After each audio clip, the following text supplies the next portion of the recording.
48 घंटे पहले रविवार को संडे के दिन मैंने आपको खबर बताई थी पश्चिम बंगाल को लेकर के, और उस वक्त में आधी खबर सामने आ चुकी थी, आधी खबर सामने आनी बाकी थी, और जो मैंने कहा था वही हुआ है।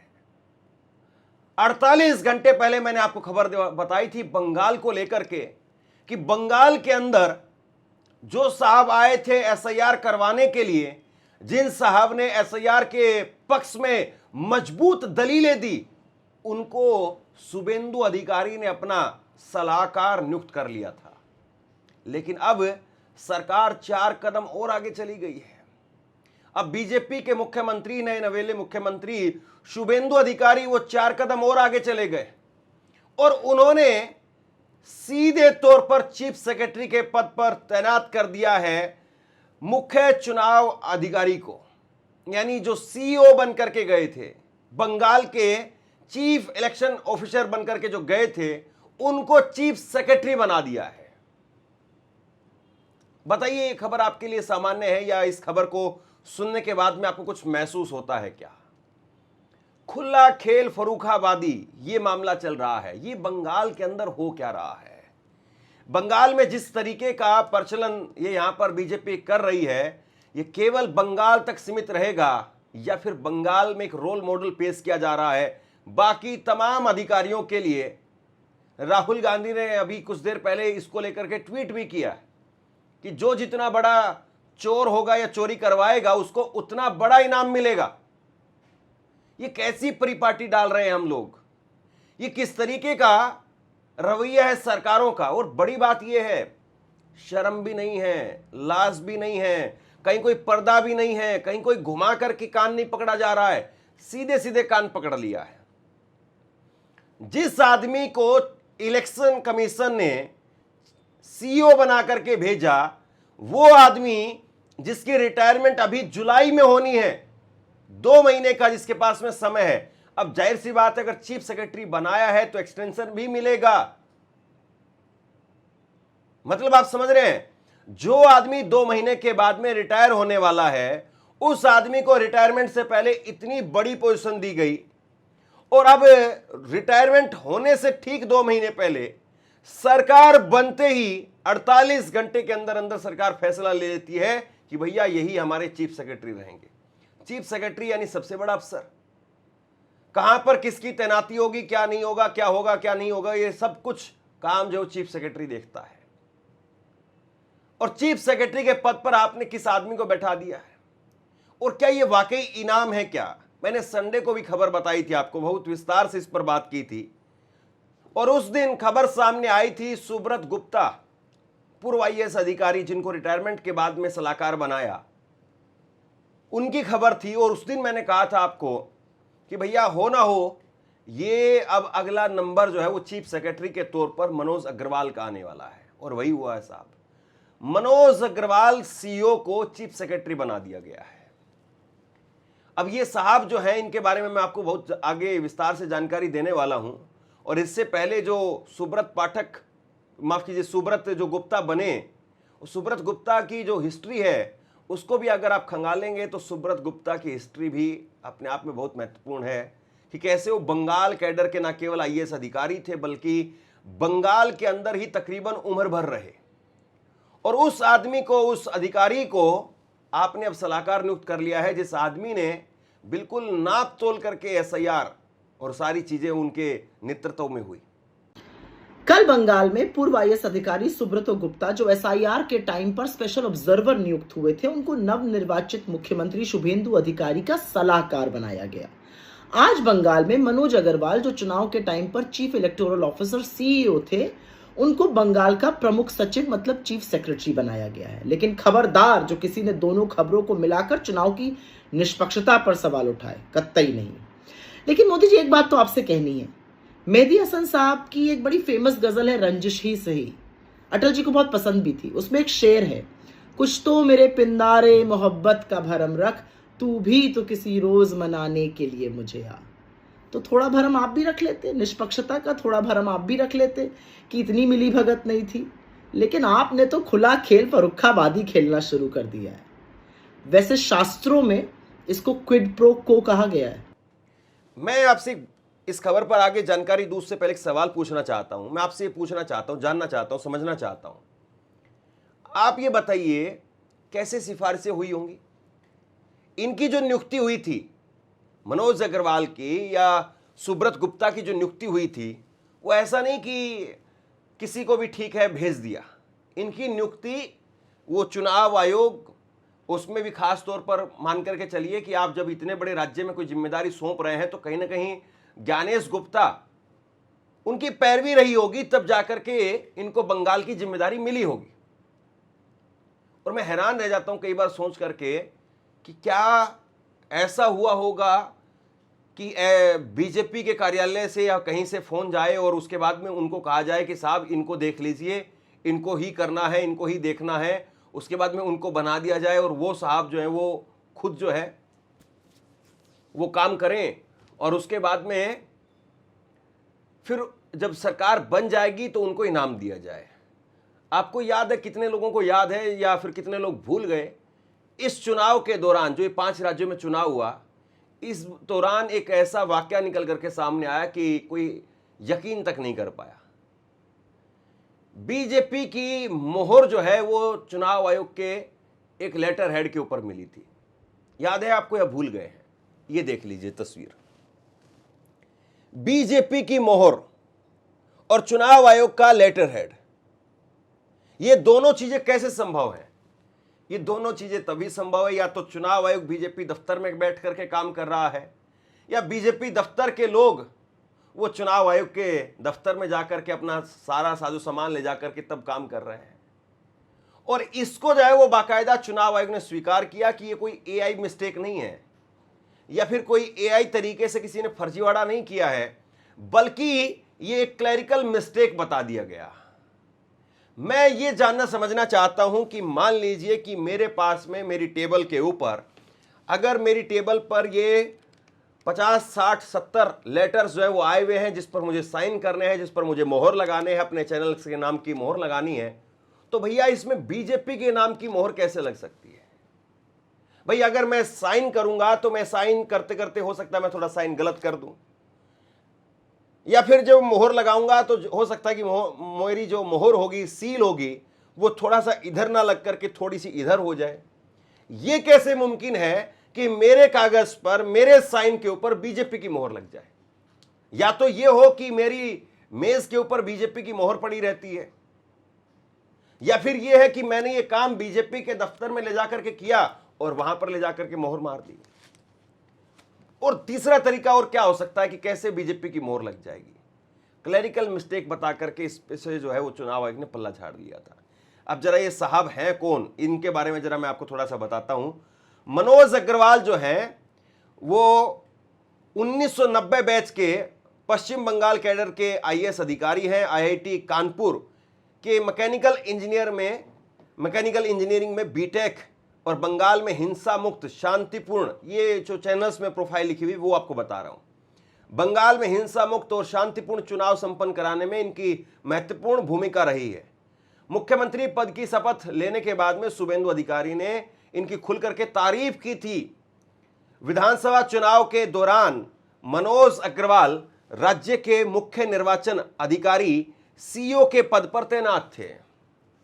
साहब मतलब समझ रहे हैं आप, वो उनकी तारीफों के पुल बांध रहे हैं और वो उनकी तारीफों के पुल बांध रहे हैं, और कुल मिलाकर के किस तरीके से जो पुल बांधे जा रहे हैं ये आप देख लीजिए, और कैसे जो लोकतंत्र का पुल है वो तहस नहस हो रहा है। ये बंगाल कैडर के आईएएस अधिकारी है। और इससे पहले जो सुब्रत गुप्ता, जो संडे के दिन मैंने आपको खबर बताई थी, जो सलाहकार नियुक्त हुए, वो तकरीबन बंगाल में ही रहे। और उनके बारे में मैं एक चैनल पर चर्चा सुन रहा था, एक वरिष्ठ पत्रकार बंगाल के वो बता रहे थे कि भाई ये भली भांति जानते थे, इन्होंने जो लेफ्ट का उस वक्त में गढ़ था, लेफ्ट का जो काम था वो लेफ्ट का काम देखा, और लेफ्ट से कैसे ममता बनर्जी ने पूरा चार्ज लिया और कैसे ममता बनर्जी ने अपना सिक्का जमाया, अपना गढ़ बनाया, वो भी उन्होंने देखा, और कैसे फिर ममता से और बीजेपी को चार्ज दिलवा दिया कि इनके राज में हुआ है।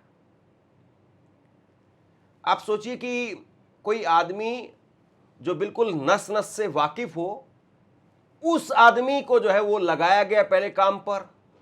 और मैं फिर कह रहा हूं इस बारे में कि हमारे पास में हालांकि कोई ऐसे सबूत नहीं है, कोई पुष्टि इस बात की नहीं की जा सकती है या पुख्ता तौर पर ये बात नहीं कही जा सकती है कि बीजेपी ने कहा होगा, बीजेपी ने रिकमेंडेशन इनकी की होगी या बीजेपी ने स्पेशली फोर्स करके कहा होगा कि हमें यही अधिकारी चाहिए। लेकिन जरा आप ये सोचिए कि जिनका इतिहास बंगाल से इतना जबरदस्त तरीके से जुड़ा रहा, जो बंगाल के नेताओं की तारीफों के पात्र थे, तारीफें मिलती थी, वो शख्स जो है वो कैसे उस कुर्सी पर आ गए। यानी बिल्कुल राइट मैन राइट टाइम पर, राइट चॉइस और राइट प्लेस पर कैसे आ गया। मतलब इतने इत्तेफाक कैसे हो सकते हैं भैया। ये तो मतलब हिंदी पिक्चर्स में होते थे कि वहां से ईंट गिर रही है, हीरो की मां नीचे खड़ी हुई है और हीरो जो है वो अचानक से आता है और मां को बाहों में भर करके ले जाता है या हीरोइन को बाहों में भर करके ले जाता है और फिर उसके बाद में वो 2-3 बार पलटी मारते हुए जो है वो फिर जाकर के एक पेड़ में अटक जाते हैं। तो मतलब इतने इत्तेफाक कैसे हो सकते हैं कि एक आदमी जो जिसका जुड़ाव इस तरीके से बंगाल के साथ में, और वो आदमी जो है वो चला जाए। राहुल गांधी ने ट्वीट किया, जरा देखिए आप। राहुल गांधी ये ट्वीट कर रहे हैं और ट्वीट करके उन्होंने सिर्फ एक लाइन लिखी है, लेकिन इस एक लाइन का ही आप सोचिए कितना बड़ा इसका मतलब है। बीजेपी और इलेक्शन कमीशन के चोर बाजार में जितनी बड़ी चोरी उतना बड़ा इनाम। चोर बाजार बता रहे राहुल गांधी कि चोर बाजार के अंदर जितनी बड़ी चोरी होगी, जितना बड़ा चोर होगा, उसको उतना ही बड़ा इनाम मिलेगा। अब ये चीजें ऐसा नहीं कि कहीं पर छोटे लेवल पर कोई अधिकारी कर रहा है कि ठीक है किसी का नाम काट दिया, किसी के साथ में खुन्नस थी तो आपका वोट कट गया, या किसी का नाम जो है वो जबरन जोड़ दिया गया क्योंकि अपने ही आदमी थे इसलिए उनके दस्तावेज नहीं देखे गए और नाम जोड़ दिए गए। ये 10, 20, 50 या 1000, 5000, 2000 वोटों का मामला नहीं है ये। यानी एक तरीके से आप यूं कहिए कि रसोई घर के अंदर ही जाकर के कब्जा कर लिया। ऐसा नहीं कि 1-2 थाली वो लड्डू की चुरा करके ले गए, 1-2 किलो जो है वो पैकिंग कुछ उठा करके लेकर के चले गए। आपने पूरा जाकर के रसोई में ही कब्जा कर लिया है साहब। ये किस तरीके का जो शासन प्रशासन और किस तरीके का रोल मॉडल जो हम पेश कर रहे हैं, ये सबसे बड़ी बात है। और अभी तो देखिए आप 21 तारीख को चुनाव होना है, मत भूलिएगा इस बात को। और 21 तारीख को चुनाव हो पाएगा नहीं हो पाएगा, मुझे इस बारे में डाउट है। और होगा तो उसको स्वीकार कर लिया जाएगा, ये तो अब कम से कम दिखाई देता है। और स्वीकार हो जाएगा, चुनाव भी हो जाएगा, तो मुझे लगता है कि बीजेपी उस जगह पर उस चुनाव में बिना किसी संकट के, बिना किसी बहुत बड़ी कोई परेशानी के, और बीजेपी आराम से जीत जाएगी। फाल्ता विधानसभा जहांगीर की जो सीट थी जहां पर चुनाव होना है, 2 चुनाव पहले ऑलरेडी हो चुके हैं, 2 बार वोटिंग हो चुकी है, दोनों बार की वोटिंग खारिज कर दी गई। अब 21 तारीख को वहां पर वोटिंग होगी, 24 तारीख को नतीजे आएंगे। ममता बनर्जी वो 31 सीटों को लेकर के सुप्रीम कोर्ट में गई है। 31 सीटों को लेकर के वो सुप्रीम कोर्ट में जाकर के कहती हैं कि भैया जहां पर हम 850 वोटों से हारे वहां पर 5500 वोट वो काट दी गई। चुनाव आयोग को खुद कहा था, सुप्रीम कोर्ट ने कहा था कि भाई अगर हार और जीत का 2% का अंतर होता है और अगर जो वोट काटे गए हैं वो 15% से ज्यादा हैं तो हम फिर वहां उस इलाके के अंदर हम देखेंगे। और खास तौर पर जो बांग्लादेश के बॉर्डर से लगा हुआ इलाका है वहां पर 5 लाख वोट, 6 लाख वोट जहां पर थे वहां पर 2.5 लाख वोट, 3 लाख वोट अलग अलग विधानसभाओं के अंदर कट गए। यानी तकरीबन 40% के आसपास वोट जो कट गए। मतलब ये सारी चीजें क्या नॉर्मल लग रही है आपको?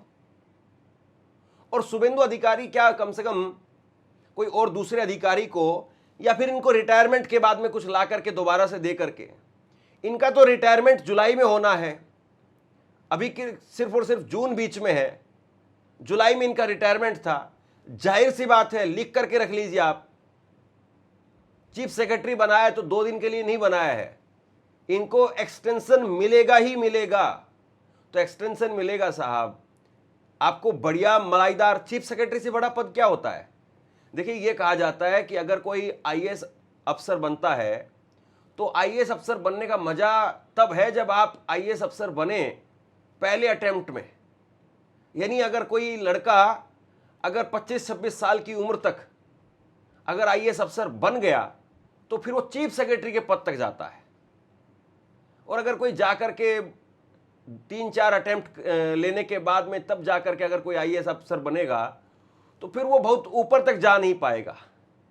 लेकिन अगर कोई पहले ही प्रयास में अगर आईएएस अफसर बन जाए और उसमें भी उसकी जो रैंक है वो अच्छी रैंक आए, तो जाहिर सी बात है उसको पहला ही जो ओहदा मिलेगा वो मलाईदार मिलेगा और उसके ऊपर फिर उसको मिलता ही चला जाएगा। चीफ सेक्रेटरी के पद तक हर आईएएस अफसर नहीं पहुंचता है, ये बात आप ध्यान करके रखिए। और मैं ये सारी चीजें आपको इसलिए बता रहा हूं कि वो है कितना बड़ा पद, इस बात को आप समझ पाएं।